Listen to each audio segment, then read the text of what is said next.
महाराष्ट्र राज्यामध्ये मनसे प्रमुख राज ठाकरे यांनी ट्विटच्या माध्यमातून राष्ट्रवादी काँग्रेस पक्षाचे राष्ट्रीय अध्यक्ष अजितदादा पवार यांच्यावर टीका केल्याचे दिसत आहे।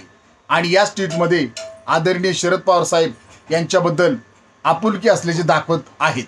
परंतु मध्यंतरी राज ठाकरे यांचे भाऊ उद्धवसाहेब ठाकरे यांनी राज ठाकरे यांच्या डोक्यामध्ये केमिकल लोचा झाल्याचे त्यांनी बोलले होते, परंतु हे आता सिद्ध झाल्याचे दिसत आहे। कारण मध्यंतरी राज ठाकरे यांनी आदरणीय शरद पवार साहेबांना यांच्याबद्दल एक वक्तव्य केलं होतं। हे वक्तव्य म्हणजे आदरणीय शरद पवार साहेबांनी महाराष्ट्र राज्यामध्ये जातीवाद सुरू केला। राष्ट्रवादी काँग्रेस पक्षाच्या जन्मापासून विष पेरलं गेलं महाराष्ट्र राज्यामध्ये जातीयतेचं, असं त्यांनी विधान केलं होतं।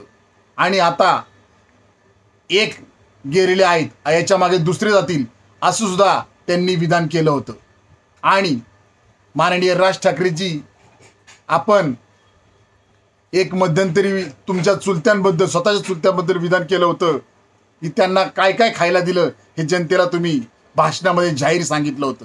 त्यामुळे स्पष्टपणे सिद्ध होत आहे की तुमच्या डोक्यामध्ये केमिकल लोचा झाल्याचे हे सिद्ध होत आहे।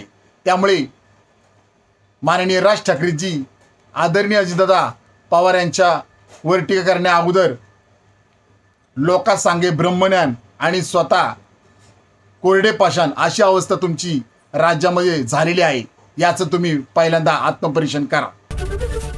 एबीपी माझा, उघडा डोळे बघा नीट।